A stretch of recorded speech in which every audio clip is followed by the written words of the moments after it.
Hello, I'm Brigantia Blackbird of Blackbird's Brew. Happy Wednesday, and welcome to this week's Divination Meditation, where we compare a tarot card, an ogham, and a room, and just see what is in the ether for this particular week.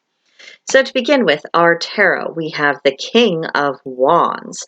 This one represents sovereignty and leadership, seizing control of your life, pursuing opportunities, the qualities of power and ambition, having practical experience, as well as creative transformation. You can't see too well, but in the background of the curtain, you see a whole lot of crowns, and that certainly embodies the mood of this particular card. This is the king who is in full control and command of everything that is within his domain. So that's the flavor of the card. Let's see what our ogham has to tell us.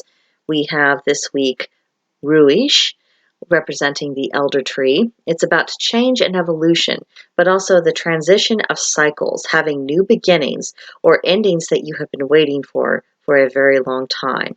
And part of its message is to enjoy the present because everything is transitory and things will be changing and everything is fleeting. So it's an interesting energy to this particular ogham. Now, finally, our rune. This week we have, okay. Well, at least you can see it. It's tiny, but you can see it. We have Dagaz representing the day. It's about awakening, enlightenment, but also invisibility in the sense of, being blinded by everything to where you cannot see clearly for all of the light that is coming your way.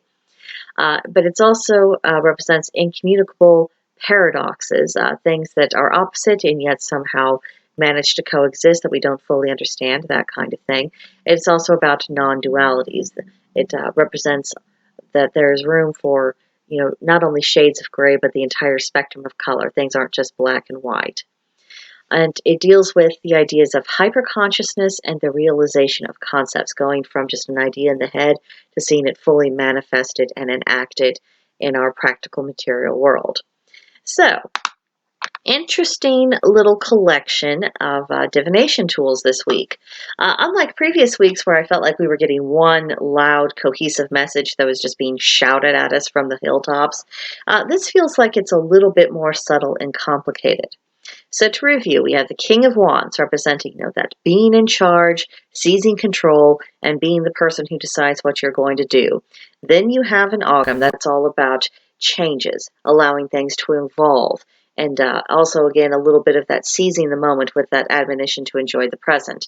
And then we have our rune, Dagaz, which is about awakening, making things happen, and being very consciously aware of what's going on around you, what's going on within you, and the nature of all of your actions. So, on the surface, it does seem that this is a little bit more of that carpe diem, seize the day, you're the one in control, you are the captain of your ship and the master of your soul and all that other good stuff. And I think that is a little bit of it. It is that reminder that we have agency, and that there are a lot of tools within our hands we don't always necessarily realize, because sometimes we just get in the habit of not utilizing our full power, whether we're talking about in a magical sense or in a mundane sense. With so much going on, it's very overwhelming, and that sense of being overwhelmed can lead us to be paralyzed.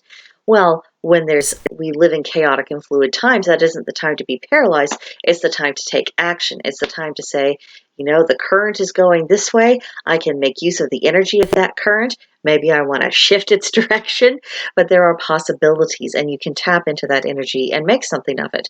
So it's a little bit of a reminder for us for that. But I also keep going back in my mind to what our ogham, Ruis, was telling us about that moment of the beginning and the ending. But specifically, I want to touch on the idea of the ending that you have been waiting for. It was remarked upon in some commentary I was watching yesterday that people in general seem to have a sense that they want things to end. And they didn't elaborate on it too much, and I felt like that's an interesting impulse that they observed. I thought that does warrant further investigation, because what is it that people are wanting to end? Are they wanting an end to their current anxieties and stress? Are they wanting the end to systems that they perceive as no longer functioning? Are they wanting an ending to things that are preventing them from living their lives. What kind of ending is it that people are wanting to? Because as soon as that observation was made, it matched up with so much of what I've been sensing, but not necessarily articulating into words. People are wanting the status quo, the treading of the water to come to a stop.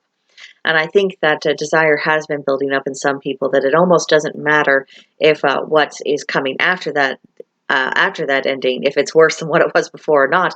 They just don't want to keep treading water. They don't want to be in this cycle that they don't want to be on a treadmill, always in motion, but never actually going anywhere. I think that's what people are needing psychologically. They are needing to get off of that. They're needing to break the pattern. Well, in a period of time when people are willing to start talking about breaking patterns, that is, again, huge opportunity, especially for if anyone has a vision of how things can be better. I certainly hope people would start putting forth their ideas a lot more and start saying, this isn't just some dream in my head. This isn't just some impractical vision. This is how I think it could be made to work in practice. This is what I think it would solve. These are things that I think would address that are not being addressed by either the people who are pretending to be in charge or by old systems that are wholly inadequate for it. There is opportunity here, and I hope people will seize that opportunity, because the baddies of this world, they're certainly going to make the most of their opportunities. They are opportunistic by nature. They don't have particularly good intentions, and they're going to be focusing on how things can be good for them, not necessarily for how things can be improved overall. So for anyone who's hesitant about putting their ideas forward and trying to make a mark during these chaotic times, just keep in mind about what the baddies are doing. They do not have your scruples, and I think they require as much competition as what is possible, because there are going to be people who are going to remain paralyzed because they don't know what to do amidst all of the chaos. They can't see that there is opportunity, and so they don't take it. And they are going to be waiting for someone with sufficient confidence and authority to tell them what to do and where to go. Better that be the kind of people who have a vision that's going to be better, that's going to involve personal autonomy, going to involve freedom, going to involve lessening the hold of power that all of these various corrupt institutions have. Better it be the people who are putting forth those kinds of ideas than the other guys who are essentially trying to introduce feudalism 2.0. So, something to bear in mind. And lastly, I do want to return briefly to our room, Dagaz, this idea of hyper-consciousness, the idea of enlightenment and awakening. When things are falling to pieces and people are seeing that the old solutions are inadequate, there does come a point in which people are willing to entertain new ideas of saying, well, I know X, Y, and Z doesn't work and isn't going to cut it. Does someone have any other kind of idea? And if you can put forth an idea and make the case for it, that could be a good way forward. It can start getting people more into the mindset of, oh, there are things I can do. There are better ideas. I didn't come up with this, but they did, and they made a case that made a whole lot of sense. And it's resonating with me, and I can see how I can use this in a practical level in my everyday life, as well as what they're talking about on kind of this larger scale kind of implementation. If you can reach people and make them see that they have other options, that in turn wakes up their own minds. And that means they're going to start looking at the world a little bit differently. They're not going to be looking through the lens of victimhood. They're going to be looking through the lens of someone who's once again regained control over their lives and helping return that to them. So as you can see, there's a lot of interrelated energies amongst our divination tools this week, even though they're not exactly the same and not exactly sending the same message. But it does see how they can all converge to a similar point of moving into a better situation in which we have control, we are able to think for ourselves, and that we are no longer struggling with old issues. So I think that's worth a little bit more reflection, and if you'd like to discuss it further, please feel free to leave your comments and here below on the channel, or you are very welcome to come visit me at Blackbird's Brew on Discord. There's a link to join in the description box below. Please like and subscribe to this video, and I will see you next time. Bye.